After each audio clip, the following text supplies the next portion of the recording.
Percy Jackson, the Lightning Thief, Chapters 10 and 11. Chapter 10. I Ruin a Perfectly Good Bus. It didn't take long to pack.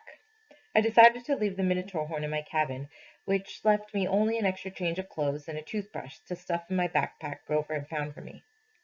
The camp store loaned me $100 in mortal money and 20 golden drachmas. These coins were as big as Girl Scout cookies and had images of various Greek gods stamped on one side and the Empire State Building on the other. The ancient mortal drachmas had been silver, Chiron told us, but Olympians never used less than pure gold. Chiron said the coins might come in handy for non-mortal transactions, whatever that meant. He gave Annabeth and me each a canteen of nectar and a Ziploc bag full of ambrosia squares, to be used only in emergencies, if we were seriously hurt. It was god food, Chiron reminded us.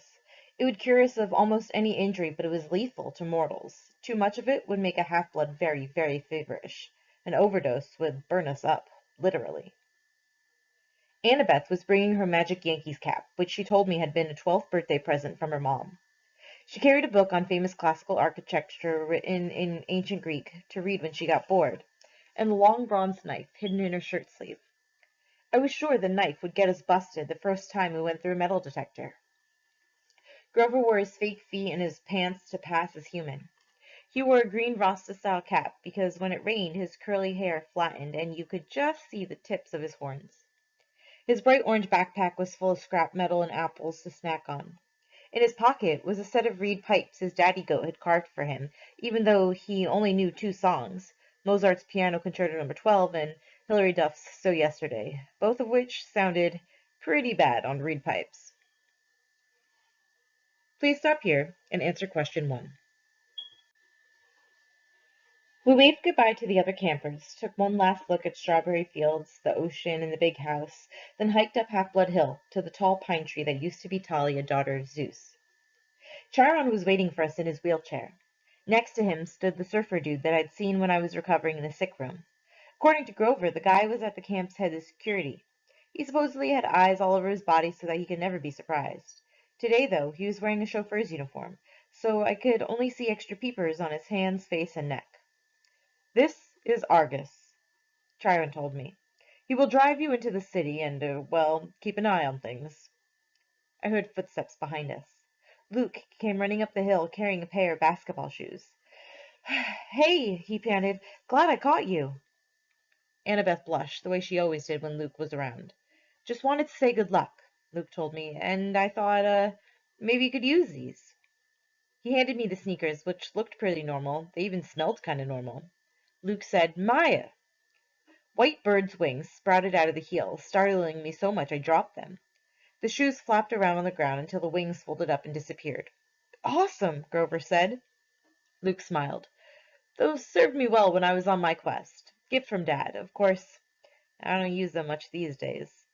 His expression turned sad. I didn't know what to say. It was cool enough that Luke had come to say goodbye. I'd been afraid he might resent me for getting so much attention the last few days, but here he was giving me a magic gift. It made me blush almost as much as Annabeth. "Hey, man," I said. "Thanks." "Listen, Percy." Luke looked uncomfortable. "A lot of hopes are riding on you, so just kill some monsters for me, okay?" We shook hands.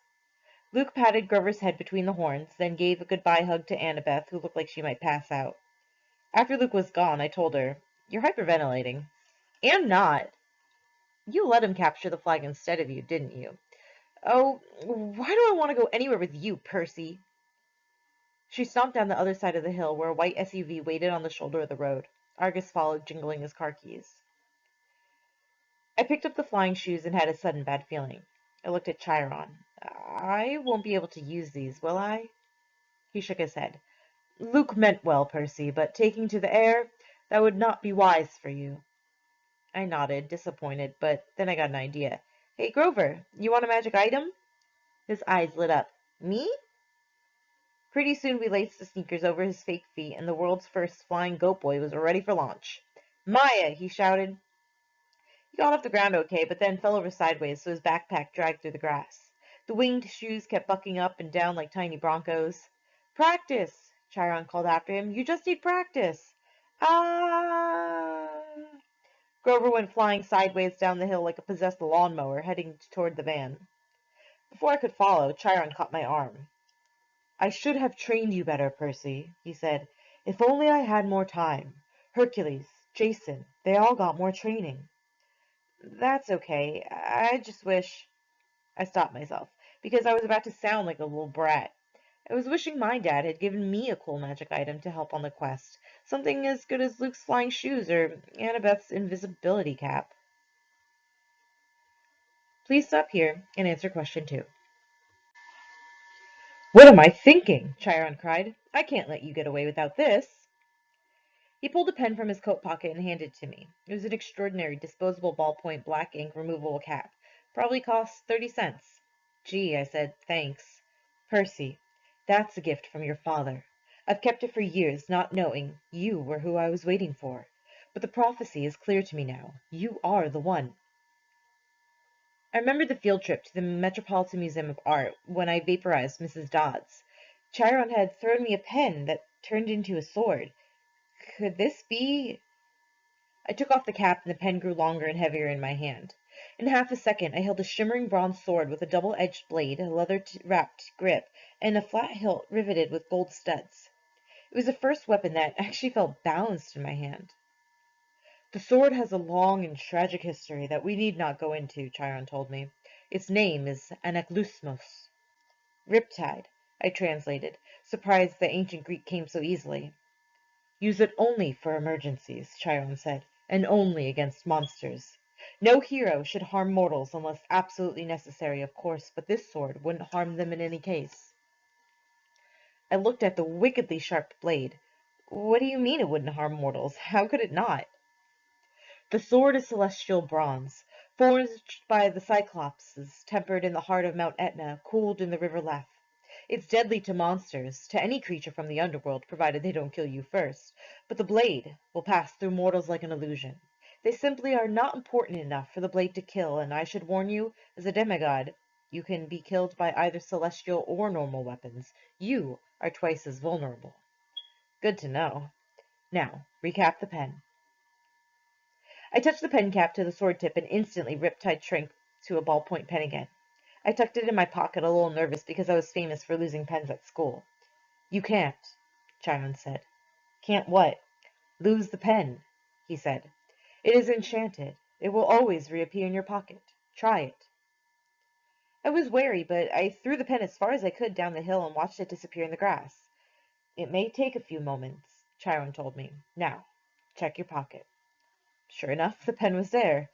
"Okay, that's extremely cool," I admitted. "But what if a mortal sees me pulling out a sword?" Chiron smiled. "Mist is a powerful thing, Percy." "Mist?" "Yes. Read the Iliad. It's full of references to the stuff. Whenever divine or monstrous elements mix with the mortal world, they generate mist, which obscures the vision of humans. You will see things just as they are, being a half-blood, but humans will interpret things quite differently. Remarkable, really, the lengths to which humans will go to fit things into their vision of reality." I put Riptide back in my pocket. For the first time, the quest felt real. I was actually leaving Half-Blood Hill. I was heading west with no adult supervision, no backup plan, not even a cell phone. Chiron said cell phones were traceable by monsters. If we used one, it'd be worse than setting up a flare. I had no weapon stronger than a sword to fight off monsters and reach the land of the dead. "Chiron," I said, "when you say the gods are immortal, I mean, there was a time before them, right?" "4 ages before them, actually. The time of the Titans was the 4th age, sometimes called the Golden Age, which is definitely a misnomer. This, the time of Western civilization and the rule of Zeus, is a 5th age." "So what was it like before the gods?" Chiron pursed his lips. "Even I am not old enough to remember that, child, but I know it was a time of darkness and savagery for mortals. Kronos, the lord of the Titans, called his reign the Golden Age because men lived innocent and free of all knowledge. But that was mere propaganda. The Titan king cared nothing for your kind except as appetizers or a source of cheap entertainment. It was only in the early reign of Lord Zeus, when Prometheus, the good Titan, brought fire to mankind, that your species began to progress. And even then, Prometheus was branded a radical thinker. Zeus punished him severely, as you may recall. Of course, eventually the gods warmed to humans and Western civilization was born. But the gods can't die now, right? I mean, as long as Western civilization is alive, they're alive. So even if I failed, nothing could happen so bad it would mess everything right. Chiron gave me a melancholy smile. No one knows how long the age of the West will last, Percy. The gods are immortal, yes, but then so are the Titans. They still exist, locked away in their various prisons, forced to endure endless pain and punishment, reduced in power, but still very much alive. May the fates forbid that the gods should ever suffer such a doom, or that we should ever return to the darkness and chaos of the past. All we can do, child, is follow our destiny. Our destiny, assuming we know what that is. Relax, Chiron told me. Keep a clear head, and remember, you may be about to prevent the biggest war in human history. Relax, I said. Yeah, I'm very relaxed. When I got to the bottom of the hill, I looked back. Under the pine tree that used to be Talia, daughter of Zeus, Chiron was now standing in full horseman form, holding his bow high in salute. Just your typical summer camp send-off by your typical centaur. Argus drove us out of the countryside and into western Long Island. It felt weird to be on a highway again, Annabeth and Grover sitting next to me as if we were normal carpoolers. After 2 weeks at Half-Blood Hill, the real world seemed like a fantasy. I found myself staring at every McDonald's, every kid in the back of his parents' car, every billboard and shopping mall. So far so good, I told Annabeth. 10 miles, not a single monster. She gave me an irritated look. It's bad luck to talk that way, seaweed brain. Remind me again. Why do you hate me so much? I don't hate you. Could have fooled me. She folded her cap of invisibility. Look, we're just not supposed to get along, okay? Our parents are rivals. Why? She sighed. How many reasons do you want? One time my mom caught Poseidon with his girlfriend in Athena's temple, which is hugely disrespectful. Another time Athena and Poseidon competed to be the patron god for the city of Athens. Your dad created some stupid saltwater spring for his gift. My mom created the olive tree. People saw that her gift was better, so they named the city after her. They must really like olives. Ugh, forget it. Now, if she invented pizza, that I could understand. I said forget it. Please stop here and answer question 3. In the front seat, Argus smiled. He didn't say anything, but one blue eye on the back of his neck winked at me. Traffic slowed us down in Queens. By the time we got into Manhattan, it was sunset and starting to rain. Argus dropped us at the Greyhound station on the Upper East Side, not far from my mom and Gabe's apartment. Taped to a mailbox was a soggy flyer with my picture on it. Have you seen this boy? I ripped it down before Annabeth and Grover could notice. Argus unloaded our bags, made sure we got our bus tickets, then drove away, the eye on the back of his hand opening to watch us as he pulled out of the parking lot. I thought about how close I was to my old apartment. On a normal day, my mom would be home from the candy store by now. Smelly Gabe was probably up there right now, playing poker, not even missing her. Grover shouldered his backpack. He gazed down the street in the direction I was looking. You want to know why she married him, Percy? I stared at him. Were you reading my mind or something? Just your emotions. He shrugged. Guess I forgot to tell you. Satyrs can do that. You were thinking about your mom and your stepdad, right? I nodded, wondering what else Grover might have forgotten to tell me. Your mom married Gabe for you, Grover told me. You call him smelly, but you've got no idea. The guy has this aura. Yuck. I could smell it from here. I can smell traces of him on you, and you haven't been near him for a week. Thanks, I said. Where's the nearest shower? You should be grateful, Percy. Your stepfather smells so repulsively human, he could mask the presence of any demigod. As soon as I took a whiff inside his Camaro, I knew. Gabe had been covering your scent for years. If you hadn't lived with him every summer, you probably would have been found by monsters a long time ago. Your mom stayed with him to protect you. She was a smart lady. She must have loved you a lot to put up with that guy, if that makes you feel any better. It didn't, but I forced myself not to show it. I'll see her again, I thought. She isn't gone. I wondered if Grover could still read my emotions, mixed up as they were. I was glad he and Annabeth were with me, but I felt guilty that I hadn't been straight with them. I hadn't told them the real reason I said yes to the crazy quest. The truth was, I didn't care about retrieving Zeus's lightning bolt, or saving the world, or even helping my father out of trouble. The more I thought about it, I resented Poseidon for never visiting me, never helping my mom, never even sending a lousy child support check. He only claimed me because he needed a job done. All I cared about was my mom. Hades had taken her unfairly, and Hades was going to give her back. "You will be betrayed by one who calls you a friend," the oracle whispered in my mind. "You will fail to save what matters most in the end." "Shut up," I told it. Please stop here and answer question 4. The rain kept coming down. We got restless waiting for the bus and decided to play some hacky sack with one of Grover's apples. Annabeth was unbelievable. She could bounce the apple off her knee, her elbow, her shoulder, whatever. I wasn't too bad myself. The game ended when I tossed the apple towards Grover and it got too close to his mouth. In one mega goat bite, our hacky sack disappeared. Core, stem, and all. Grover blushed. He tried to apologize, but Annabeth and I were too busy cracking up. Finally, the bus came. As we stood in line to board, Grover started looking around, sniffing the air like he smelled his favorite school cafeteria delicacy, enchiladas. "What is it?" I asked. "I don't know," he said tensely. "Maybe it's nothing." But I could tell it wasn't nothing. I started looking over my shoulder, too. I was relieved when we finally got on board and found seats together in the back of the bus. We stowed our backpacks. Annabeth kept slapping her Yankees cap nervously against her thigh. As the last passengers got on, Annabeth clamped her hand onto my knee. "Percy!" An old lady had just boarded the bus. She wore a crumpled velvet dress, lace gloves, and a shapeless orange knit hat that shadowed her face, and she carried a big Paisley purse. When she tilted her head, her black eyes glittered, and my heart skipped a beat. It was Mrs. Dodds. Older, more withered, but definitely the same evil face. I scrunched down in my seat. Behind her came two more old ladies, one in a green hat and one in a purple. Otherwise, they looked exactly like Mrs. Dodds. Same gnarled hands, Paisley handbags, wrinkled velvet dresses, triplet demon grandmothers. They sat in the front row, right behind the driver. The two on the aisle crossed their legs over the walkway, making an X. It was casual enough, but it sent a clear message. Nobody leaves. The bus pulled out of the station, and we headed through the slick streets of Manhattan. "She didn't stay dead for long," I said, trying to keep my voice from quivering. "I thought you said they could be dispelled for a lifetime." "I said if you're lucky," Annabeth said. "You're obviously not." "All three of them," Grover whimpered. "Die immortalis." "It's okay," Annabeth said, obviously thinking hard. "The Furies.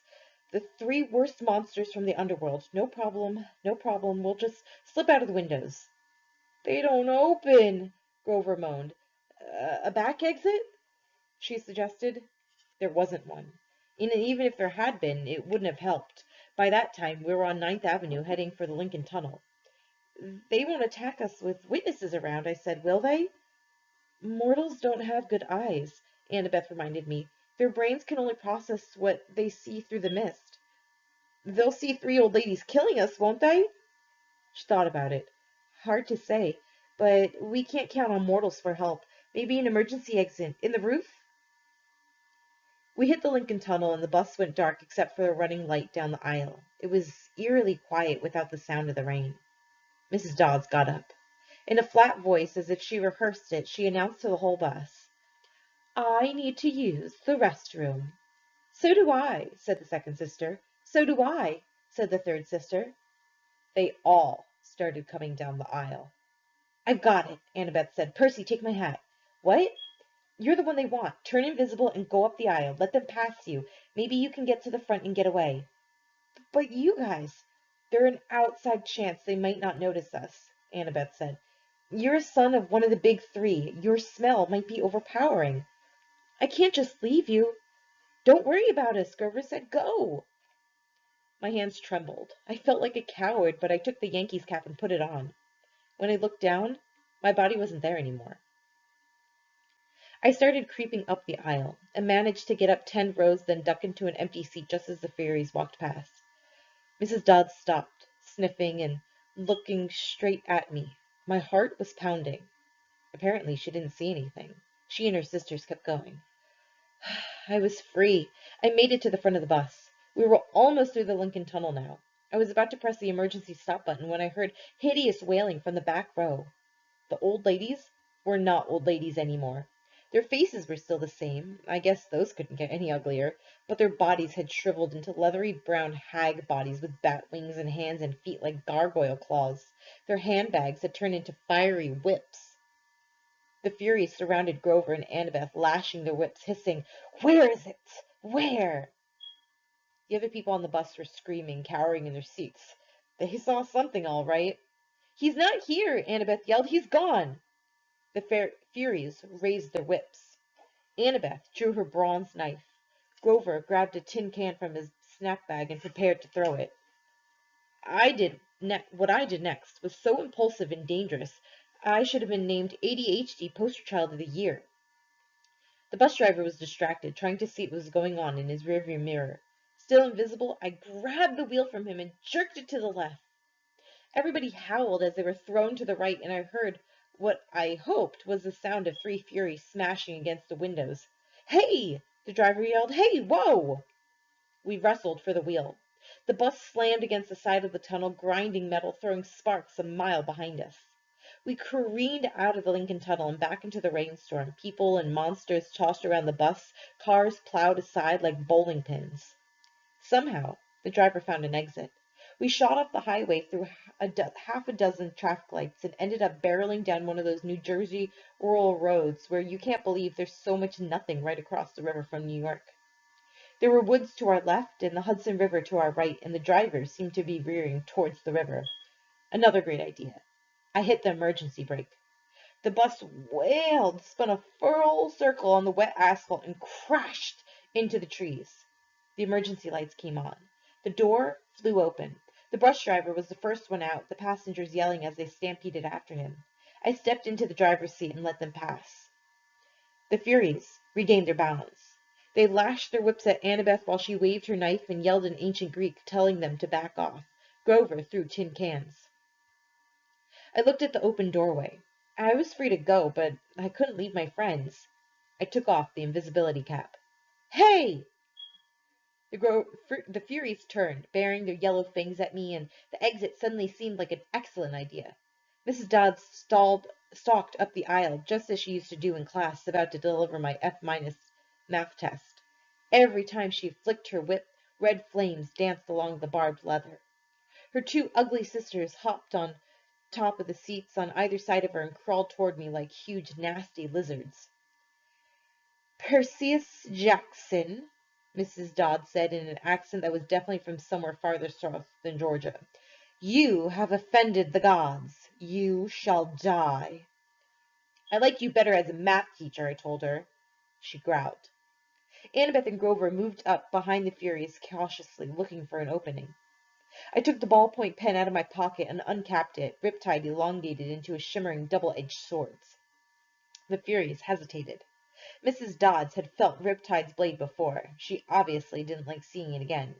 "Submit now," she hissed, "and you will not suffer eternal torment." "Nice try," I told her. "Percy, look out!" Annabeth cried. Mrs. Dodds lashed her whip around my sword hand while the Furies on either side lunged at me.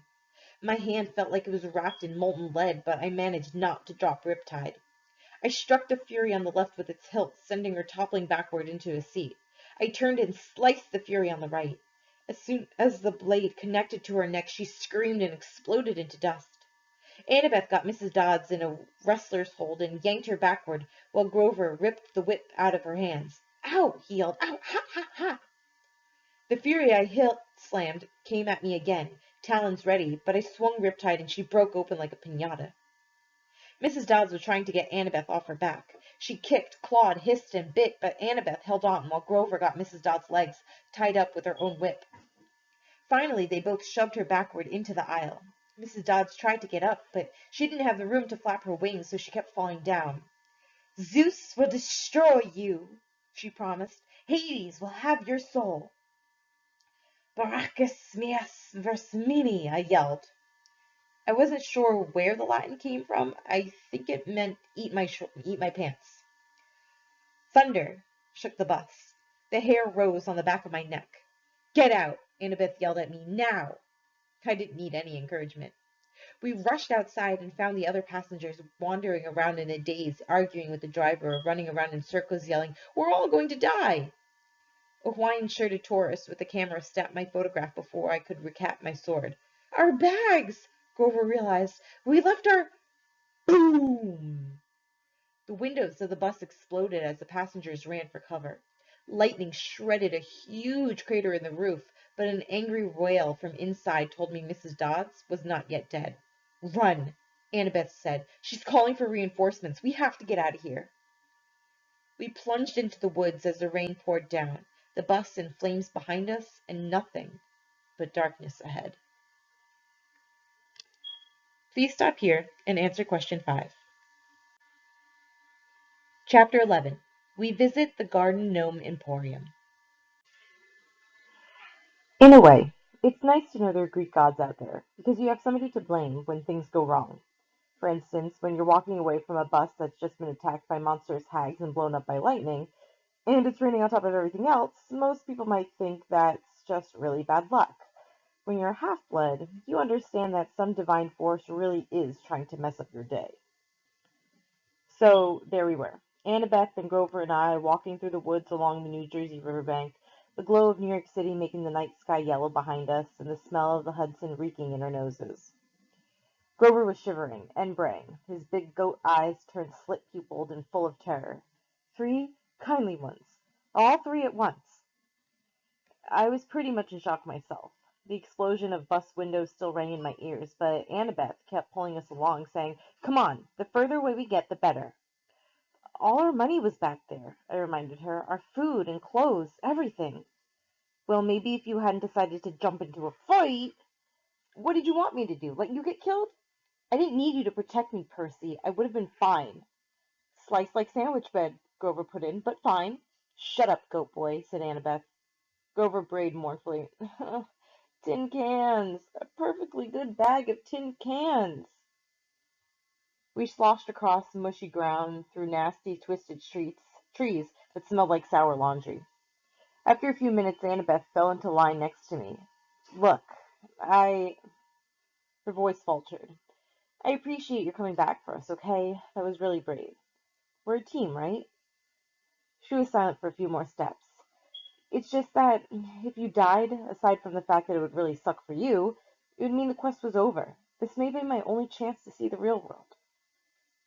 The thunderstorm had finally let up. The city glow faded behind us, leaving us in almost total darkness. I couldn't see anything of Annabeth except the glint of her blonde hair. "You haven't left Camp Half-Blood since you were 7?" I asked her. "No, only short field trips. My dad, the history professor. Yeah, it didn't work out for me living at home. I mean, Camp Half-Blood is my home." She was rushing her words out now, as if she were afraid somebody might try to stop her. "It can't be train, and that's all cool and everything, but the real world is where the monsters are. That's where you learn whether you're any good or not." If I didn't know any better, I could have sworn I heard doubt in her voice. "You're pretty good with that knife," I said. "You think so?" "Anybody who can piggyback ride a Fury is okay by me." I couldn't really see, but I thought she might have smiled. "You know," she said, "maybe I should tell you something funny back on the bus." Whatever she wanted to say was interrupted by a shrill toot toot toot, like the sound of an owl being tortured. "Hey, my reed pipes still work," Grover cried. "If I could just remember a Find Path song, we could get out of these woods."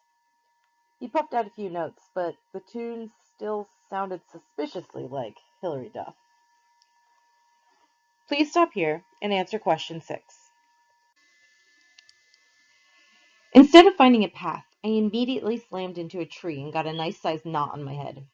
Add to the list of superpowers I did not have, infrared vision. After tripping and cursing and generally feeling miserable for another mile or so, I started to see light up ahead, the colors of a neon sign. I could smell food. Fried, greasy, excellent food. I realized I hadn't eaten anything unhealthy since I arrived at Half-Blood Hill, where we lived on grapes, bread, cheese, and extra lean-cut nymph-prepared barbecue. This boy needed a double cheeseburger. We kept walking until I saw a deserted 2-lane road through the trees. On the other side was a closed-down gas station, a tattered billboard for a 1990s movie, and one open business, which was the source of the neon light and the good smell. It wasn't a fast food restaurant like I hoped. It was one of those weird roadside curio shops that sell lawn flamingos and wooden Indians and cement grizzly bears and stuff like that. The main building was a long, low warehouse surrounded by acres of statuary. The neon sign above the gate was impossible for me to read because there weren't anything if there's anything worse for my dyslexia than regular English, it's red cursive neon English. To me, it looked like Atnu Mes Gerd Urin Gomen Meprorium. What the heck does that say? I asked. I don't know, Annabeth said. She loved reading so much, I'd forgotten she was dyslexic too. Grover translated. Auntie M's Garden Gnome Emporium. Flanking the entrance, as advertised, were two cement garden gnomes, ugly, bearded little runts, smiling and waving as if they were about to get their picture taken. I crossed the street, following the smell of the hamburgers. Hey, Grover warned. The lights are on inside, Annabeth said. Maybe it's open. Snack bar, I said wistfully. Snack bar, she agreed. Are you two crazy? Grover said. This place is weird. We ignored him.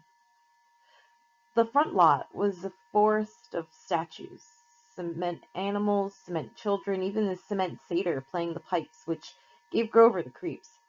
Blah, he bleated. Looks like my Uncle Ferdinand. We stopped at the warehouse door. Don't knock, Grover pleaded. I smell monsters. Your nose is clogged up from the Furies, Annabeth told him. All I smell is burgers. Aren't you hungry? Meat, he said scornfully. I'm a vegetarian. You eat those cheese enchiladas in aluminum cans, I reminded him. Those are vegetables. Come on, let's leave. These statues are looking at me. Then the door creaked open, and standing in front of us was a tall Middle Eastern woman. At least, I assumed she was Middle Eastern because she wore a long black gown that covered everything but her hands, and her head was completely veiled. Her eyes glinted behind a curtain of black gauze, but that was about all I could make out. Her coffee-colored hands looked old, but well-manicured and elegant, so I imagined she was a grandmother who had once been a beautiful lady. Her accent sounded vaguely Middle Eastern, too. She said, Children, it is too late to be out all alone. Where are your parents? Annabeth started to say. We're orphans, I said. Orphans, the woman said. The word sounded alien in her mouth. But, my dears, surely not. We got separated from our caravan, I said. Our circus caravan. The ringmaster told us to meet him at the gas station if we got lost, but he may have forgotten, or maybe he meant a different gas station. Anyway, we're lost. Is that food I smell? Oh, my dears, the woman said. You must come in, poor children. I am Auntie M. Go straight through to the back of the warehouse, please. There is a dining area. We thanked her and went inside. Annabeth muttered to me, Circus caravan? Always have a strategy, right? Your head is full of kelp. The warehouse was filled with more statues, people in all different poses, wearing all different outfits and with different expressions on their faces. I was thinking you'd have to have a pretty huge garden to fit even one of those statues because they were all life-size, but mostly I was thinking about food. Go ahead, call me an idiot for walking into a strange lady's shop that I'd like that just because I was hungry, but I do impulsive stuff sometimes. Plus, if you've never smelled Auntie M's burgers, the aroma was like laughing gas in the dentist's chair. It made everything else go away. I barely noticed Grover's nervous whimpers, or the way the statue's eyes seemed to follow me, or the fact that Auntie M had locked the door behind us. All I cared about was finding the dining area, and sure enough, there it was at the back of the warehouse. Fast food counter with a grill, a soda fountain, a pretzel heater, and a nacho cheese dispenser. Everything you could want, plus a few steel picnic tables out front. Please, sit down, Auntie M said. Awesome, I said. Grover said reluctantly. We don't have any money, ma'am. Before I could jab him in the ribs, Auntie Ed said, No, no, children, no money. This is a special case, yes. It is my treat for such nice orphans. Thank you, ma'am, Annabeth said. Auntie M stiffened, as if Annabeth had just done something wrong, but then the old lady relaxed just as quickly, so I figured it must have been my imagination. "Quite all right, Annabeth," she said. "You have such beautiful gray eyes, child." Only later did I wonder how she knew Annabeth's name, even though we had never introduced ourselves. Our hostess disappeared behind the snack counter and started cooking. Before we knew it, she brought us plastic trays heaped with double cheeseburgers, vanilla shakes, and double XL servings of French fries. I was halfway through my burger before I remembered to breathe. Annabeth slurped her shake. Grover picked up the fries and eyed the tray's wax paper liner as if he might go for that, but he still looked nervous to eat. "What's that hissing noise?" he asked. I listened, but didn't hear anything. Annabeth shook her head. "Hissing?" Auntie Em asked. "Perhaps you hear the deep fryer oil. You have keen ears, Grover." "I take vitamins for my ears." "That's admirable," she said. "But please, relax." Auntie Em ate nothing. She hadn't taken off her headdress, even to cook, and now she sat forward and interlaced her fingers and watched us eat. It was a little unsettling having someone stare at me when I couldn't see her face, but I was feeling satisfied after the burger and a little sleepy, and I figured the least I could do was try to make small talk with our hostess. "So you sell gnomes?" I said, trying to sound interested. "Oh, yes," Auntie Em said, "and animals, and people, anything for the garden. Custom orders, statuary's very popular, you know." "A lot of business on this road?" "No, not so much, no. Since the highway was built, most cars, they do not go this way now. I must cherish every customer I get." My neck tingled, as if somebody else was looking at me. I turned, but it was just the statue of a young girl holding an Easter basket. The detail was incredible, much better than you see in most garden statues, but something was wrong with her face. It looked as if she were startled or even terrified. "Ah," Auntie Em said sadly, "you notice some of my creations do not turn out well. They are marred. They do not sell. The face is the hardest to get right. Always the face." "You make these statues yourself?" I asked. "Oh, yes. Once upon a time. I had two sisters to help me in the business, but they have passed on, and Auntie Em is alone. I only have my statues. That is why I make them, you see. They are my company." The sadness in her voice sounded so deep and so real I couldn't help feeling sorry for her. Annabeth had stopped eating. She sat forward and said, "Two sisters?" "It's a terrible story," Auntie Em said. "Not one for children, really. You see, Annabeth, a bad woman was jealous of me long ago, when I was young. I had a boyfriend, you know, and this bad woman was determined to break us apart. She caused a terrible accident. My sisters stayed by me. They shared my bad fortune as long as they could, but eventually they passed on. They faded away. I alone have survived, but at a price. Such a price." I wasn't sure what she meant, but I felt bad for her. My eyelids kept getting heavier, my full stomach, making me sleepy.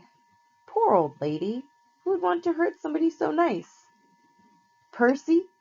Annabeth was shaking me to get my attention. "Maybe we should go. I mean, the ringmaster will be waiting." She sounded tense. I wasn't sure why. Grover was eating the wax paper off the tray now, but if Auntie Em found that strange, she didn't say anything. "Such beautiful gray eyes," Auntie Em told Annabeth again.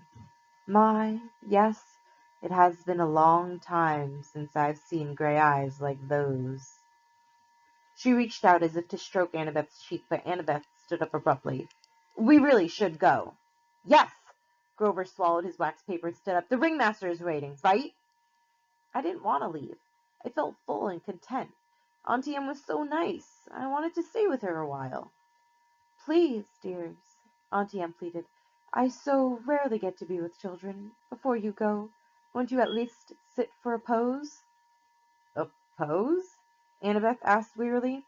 "A photograph. I will use it to model a new statue set.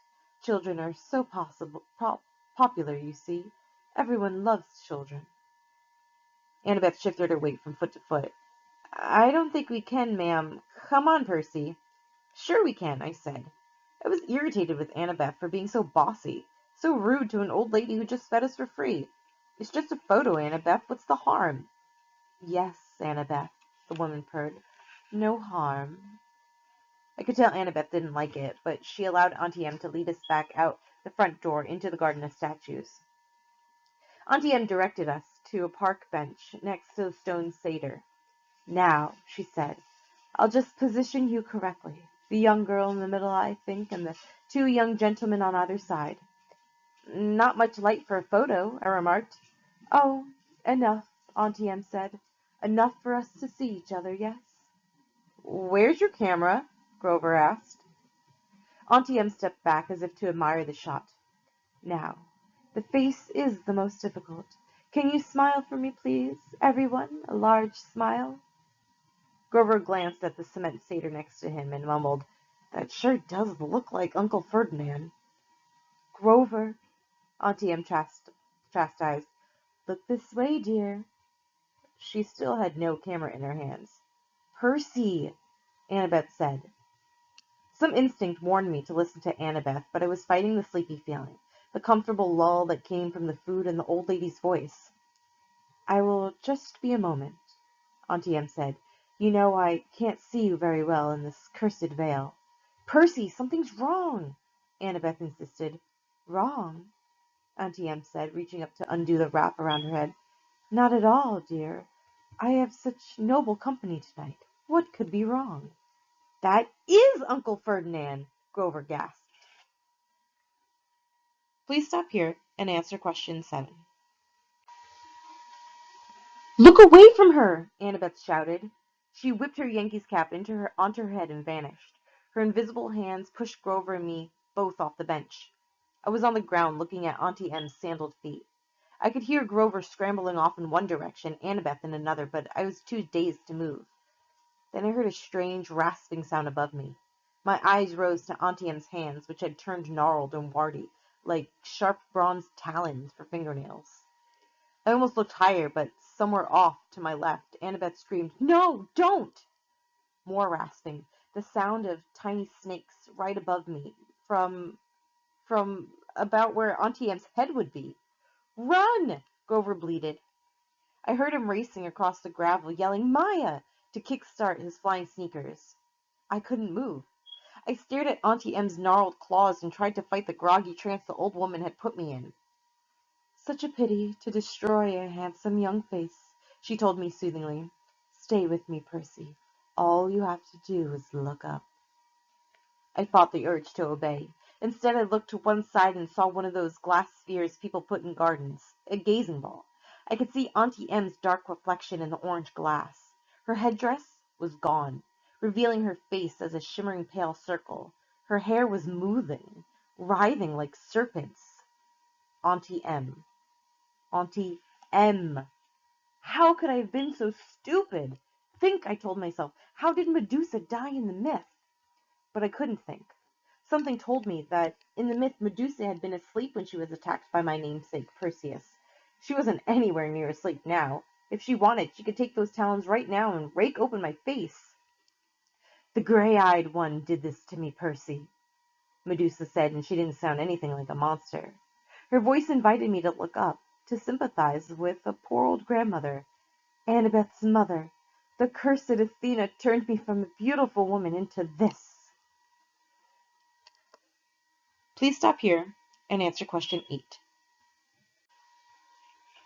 "Don't listen to her!" Annabeth's voice shouted somewhere in the sanctuary. "Run, Percy!" "Silence!" Medusa snarled. Then her voice modulated back to a comforting purr. "You see why I must destroy the girl, Percy? She is my enemy's daughter. I shall crush her statue to dust. But you, dear Percy, you need not suffer." "No," I muttered. I tried to make my legs move. "Do you really want to help the gods?" Medusa asked. "Do you understand what awaits you on this foolish quest, Percy? What will happen if you reach the underworld? Do not be a pawn of the Olympians, my dear. You would be better off as a statue. Less pain, less pain." "Percy!" Behind me I heard a buzzing noise, like a 200-pound hummingbird in a nosedive. Grover yelled, "Duck!" I turned, and there he was in the night sky, flying from 12 o'clock with his winged shoes fluttering. Grover, holding a tree branch the size of a baseball bat. His eyes were shut tight, his head twisted from side to side. He was navigating by ears and nose alone. "Duck!" he yelled again. "I'll get her!" That finally jolted me into action. Knowing Grover, I was sure he'd miss Medusa and nail me, so I dove to one side. Thwack! At first I figured it was the sound of Grover hitting a tree. Then Medusa roared with rage. "You miserable satyr!" she snarled. "I'll add you to my collection!" "That was for Uncle Ferdinand!" Grover yelled back. I scrambled away and hid in the statuary, while Grover swooped down for another pass. Kerwhack! "Arrgh!" Medusa yelled, her snake hair hissing and spitting. Right next to me, Annabeth's voice said, "Percy!" I jumped so high my feet nearly cleared a garden gnome. "Geez, don't do that." Annabeth took off her Yankees cap and became visible. "You have to cut her head off." "What? Are you crazy? Let's get out of here." "Medusa is a menace. She's evil. I'll kill her myself, but—" Annabeth swallowed as if she were about to make a difficult admission. "But you've got the better weapon. Besides, I'll never get close to her. She'd slice me to bits because of my mother. You've got a chance." "What? I can't—" "Look, do you want her turning more innocent people into statues?" She pointed to a pair of statue lovers, a man and a woman with their arms around each other, turning to stone by the monster. Annabeth grabbed a green gazing ball from a nearby pedestal. A polished shield would be better. She studied the spirit critically. The convexity would cause some distortion. The reflection size should be off by a factor of— "Would you speak English?" "I am." She tossed me the glass ball. "Just look at her in the glass. Never look at her directly." "Hey, guys!" Grover yelled somewhere above us. "I think she's unconscious." "Roar!" "Maybe not," Grover corrected. He went in for another pass with a tree branch. "Hurry," Annabeth told me. "Grover's got a great nose, but he'll eventually crash." I took out my pen and uncapped it. The bronze blade of Riptide elongated in my hand. I followed the hissing and spitting sounds of Medusa's hair. I kept my hands locked on the gazing ball so I would only glimpse Medusa's reflection and not the real thing. Then, in the green-tinted glass, I saw her. Grover was coming in for another turn at bat, but this time he flew a little too low. Medusa grabbed the stick and pulled him off course. He tumbled through the air and crashed into the arms of a stone grizzly bear with a painful "Ugh!" Medusa was about to lunge at him when I yelled, "Hey!" I advanced on her, which wasn't easy, holding a sword and a glass ball. If she charged, I'd have a hard time defending myself. But she let me approach. 20 feet, 10 feet. I could see the reflection of her face now. Surely it wasn't really that ugly. The green swirls of the gazing ball must be distorting it, making it look worse. "You wouldn't harm an old lady, Percy," she crooned. "I know you wouldn't." I hesitated, fascinated by the fact I saw reflected in the glass. The eyes that seemed to burn straight through the green tint, making my arms go weak. From the cement grizzly, Grover moaned, "Percy, don't listen to her." Medusa cackled. Too late. She lunged at me with her talons. I slashed up with my sword, heard a sickening schlock, then a hiss like wind rushing out of a cavern, the sound of a monster disintegrating. Something fell to the ground next to my feet. It took all my willpower not to look. I could feel warm ooze soaking into my socks, little dying snake heads tugging at my shoelaces. "Oh, yuck," Grover said. His eyes were still tightly closed, but I guess he could hear the thing gurgling and steaming. "Mega yuck."